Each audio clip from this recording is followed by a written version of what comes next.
Everyone, welcome to my YouTube channel UKRN live with Maya 05 में।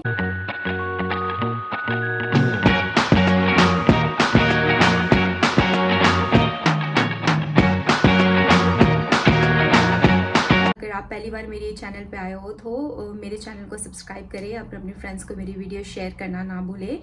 मेरा नाम माया है और मैं यूके में एज अ रजिस्टर्ड नर्स काम कर रही हूँ। मैं नर्सिंग से रिलेटेड वीडियोस बनाती हूँ। जो भी नर्सेज हैं जो यूके आना चाहते हैं तो मेरे वीडियोस उनके लिए हैं। So please share my videos with your friend and ask them to subscribe my channel है।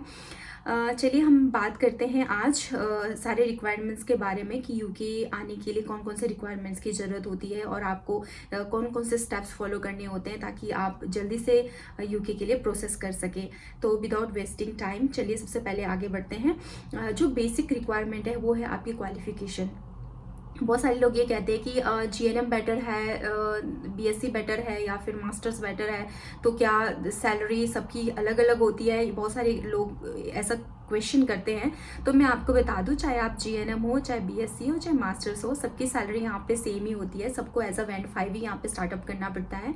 और हम जितनी भी ओवरसीज नर्सेज होती हैं हम लोगों को सबको एज अ फ्रेशर ही यूके गवर्नमेंट हायर करती है, रिक्रूट करती है।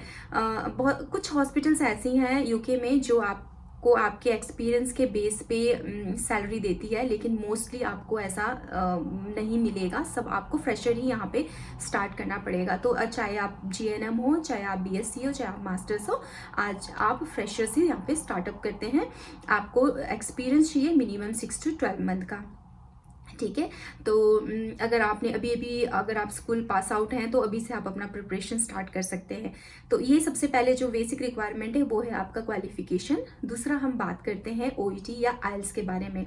OET जो कि ऑक्यूपेशनल इंग्लिश प्रोफिशिएंसी टेस्ट है, आपकी तो OET कर सकते हो या फिर आप IELTS कर सकते हो। IELTS एकेडमिक कर सकते हो। तो OET में आपको रीडिंग, लिसनिंग और स्पीकिंग में आपको B+ चाहिए है, राइटिंग में C+ चाहिए है। और अगर आप IELTS करते हो तो रीडिंग, लिसनिंग और स्पीकिंग में 7 बैंड चाहिए है और राइटिंग में आपको 6.5 बैंड लेके आना है।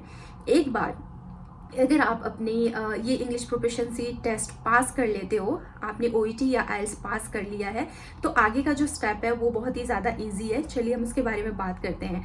तो सबसे जैसे ही आप अपनी OET पास कर लेते हो, दो चीज़ें आपकी साथ साथ में चलती है, ठीक है। आप OET पास करने के बाद आपको सबसे पहले क्या करना है, किसी एक एजेंसी की आप हेल्प लेते हैं। तो एजेंसी आपको दो तरीके से मदद करेगी। आप एक तो उनके पास जो लिस्ट होगी हॉस्पिटल्स की जहाँ पे नर्सिस की रिक्वायरमेंट्स होगी वो लिस्ट आपको देगी, और बहुत सारे वीज़ा में, डॉक्यूमेंटेशन में भी आपकी वो हेल्प करती है। तो जो फर्स्ट स्टेप रहता है, एक तरफ आपकी एजेंसी आपको हेल्प करेगी हॉस्पिटल्स फाइंड आउट करने में, कौन कौन से हॉस्पिटल्स में वैकेंसीज है वो फाइंड आउट करने में आपकी हेल्प करेगी या आपको बताएगी। और दूसरी तरफ आप करते हो फर्स्ट स्टेज ऑफ रजिस्ट्रेशन। कई बार एजेंसीज हेल्प करती है, अदरवाइज कई बार आपको खुद भी करना पड़ता है। तो फर्स्ट स्टेज ऑफ रजिस्ट्रेशन जो होती है NMC के, उसमें जो NMC होती है, जो हमारी स्टेट काउंसिल है जिसके साथ अभी हम रजिस्टर है, उसके साथ ओवरसीज वेरिफिकेशन करती है कि आप उसके साथ रजिस्टर्ड एक्चुअल में हो या नहीं हो, है ना। तो उसके लिए आपकी फर्स्ट स्टेज ऑफ रजिस्ट्रेशन होती है। इसका जो कॉस्ट होता है first stage of NMC registration का, जो फर्स्ट कॉस्ट मुझे पड़ा था वो है 140 पाउंड। और जैसे क्योंकि मैं दिल्ली में काम करी थी, दिल्ली का रजिस्ट्रेशन मेरे पास था, तो दिल्ली काउंसिल को मुझे पे करना पड़ा था अलग से 4000 रुपीज़ वेरिफिकेशन के लिए। तो टोटल मिला के अगर इंडियन करेंसी में बोला जाए तो 18,000 के आसपास मुझे फर्स्ट स्टेज ऑफ रजिस्ट्रेशन के लिए मुझे पे करना पड़ा था, ठीक है। ये आपकी एक तरफ आपकी जो है फर्स्ट स्टेज ऑफ रजिस्ट्रेशन चलती है। दूसरी तरफ क्या होता है कि दूसरी तरफ एजेंसी आपको उन हॉस्पिटल्स का लिस्ट देती है जहाँ पे अभी नर्सिस की रिक्वायरमेंट है, अभी वैकेंसीज निकली हुई हैं। तो आपको बहुत केयरफुली उन हॉस्पिटल्स को चूज़ करना है, उस एरिया को चूज़ करना है। लिविंग ऑफ कॉस्ट देखनी है, एरिया कैसा है, वेदर कैसा है, बहुत सारी चीज़ें आपको देखनी होती है। तो कैसे चूज़ करना है इसके बारे में मैं वीडियो दोबारा बनाऊंगी फिर कभी। बताऊंगी। अगर आप जानना चाहते हैं तो प्लीज़ मुझे कमेंट में लिख के बताएं, ठीक है। तो एजेंसी आपको हॉस्पिटल्स के नाम देती है, आप हॉस्पिटल्स का नाम चूज़ करते हो और उनके कहते हो कि मैं इस हॉस्पिटल में अप्लाई करना चाहती हूँ या चाहता हूँ, तो इस हॉस्पिटल का नाम आप दे देते हो, तो उसके साथ जो है आपकी एजेंसी आपका इंटरव्यू फिक्स करती है। अगर आप किसी एक जगह पे अनसक्सेसफुल रहे तो कोई बात नहीं, फिर एजेंसी आपको किसी और हॉस्पिटल्स के साथ आपकी इंटरव्यू फिक्स करती है। तो दो चीज़ें इधर चल रही, इधर आपका इंटरव्यू का प्रोसेस चल रहा है और इधर फर्स्ट स्टेज ऑफ रजिस्ट्रेशन आपका चल रहा है, ठीक है।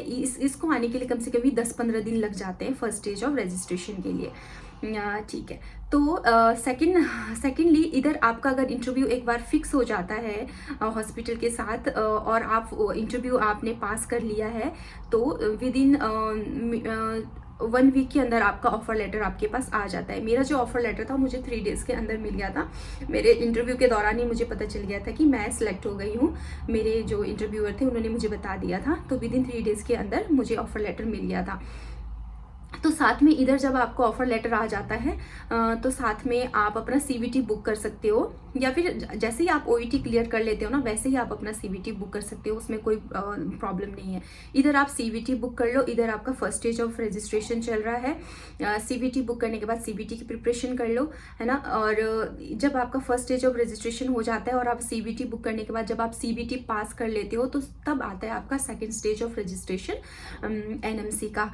जब आप सेकेंड स्टेज ऑफ रजिस्ट्रेशन करते हो तो उसमें आपको लग जाते हैं 150, मुझे लगे थे 153 पाउंड्स, तो लगभग 15-15.5 हज़ार रुपये इंडियन करेंसी में मुझे उनको पे करना पड़ा था।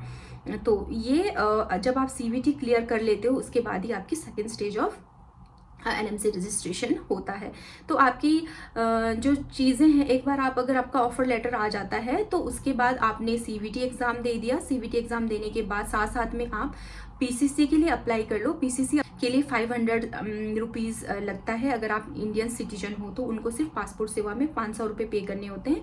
लेकिन अगर आप इंडियन नेपलीज नर्स हो, नेपलीज पासपोर्ट होल्डर हो, इंडिया में काम कर रहे हो, तो आपकी जो डॉक्यूमेंटेशन है PCC की वो थोड़ी डिफरेंस ही है। अगर आपको जानना है तो आप मुझे कमेंट कर सकते हो, तो मैं आपको बाद में गाइड कर सकती हूँ उसके लिए। तो इधर आपने PCC अप्लाई किया। PCC अप्लाई करने के साथ ऑफर लेटर आने के बाद आपने सीधा फिर आपको अपना मेडिकल चेकअप भी करवाना है, यानी कि मेडिकल भी आप करवा सकते हो। अपना मेडिकल में आपको कम से कम 23 to 2600 के अराउंड आपका पूरा कॉस्ट आएगा। सो आप देख रहे हो इधर एक साइड पे आपका first stage of registration, second stage of NMC registration चल रहा है। एक साइड पे आपकी एजेंसी आपको इंटरव्यू कंडक्ट करवा रही है। इंटरव्यू कंडक्ट करवाने के बाद आपको ऑफर लेटर आ रहा है। आप CVT दे रहे हो और आप PCC अप्लाई कर रहे हो और आप अपना मेडिकल करवा रहे हो। तो ये पूरा प्रोसेस जो है साथ में दोनों चलते रहते हैं और विद इन 3 मंथ के अंदर ये प्रोसेस पूरा ख़त्म भी हो जाता है, ठीक है। तो आपने अपना सारा कुछ करवा दिया और एजेंसी आपको एक फिक्स डेट देती है कि इस डेट के अंदर आपको अपने डॉक्यूमेंट सारे जो है वो जमा करने। एक बार आप अपना सारा डॉक्यूमेंट्स सबमिट कर देते हो तो उसके बाद आप अपने COS का इंतज़ार करते हो। COS के लिए आपको लगभग 10 दिन या 1 हफ्ते लग जाते हैं। कभी कभी उससे भी जल्दी आ जाता है या कभी कभी उससे भी लेट हो जाता है। मेरा जो COS था वो वर्किंग 3 डेज़ के अंदर मुझे मिल गया था, तो मेरे पास काफ़ी टाइम था कि मैं वीज़ा अप्लाई कर सकूँ आगे। लेकिन मैंने प्रायोरिटी वीज़ा अप्लाई करना ही चूज़ किया। मुझे डर था कि कहीं कुछ डॉक्यूमेंट्स में प्रॉब्लम आए या रिजेक्शन आए तो मैं दोबारा फिर मैं उसको अप्लाई कर सकूँ।